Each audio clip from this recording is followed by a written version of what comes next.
உடையனை எடுத்து என்னை உடுத்து நூலாடை கொடி மலர் இடையினை உறுத்தும் ரோஜா உன் பேர் மெல்ல நான் சொன்னதும் என் வீட்டு ரோஜாக்கள் பூக்கின்றன ஒரு நாள் உனை காணாவிடில் எங்கே உன் அன்பென்று கேட்கின்றன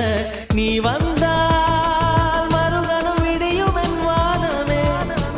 மழையில் நீ நனைகையில் எனக்கு காய்ச்சல் வரும் வெயிலில்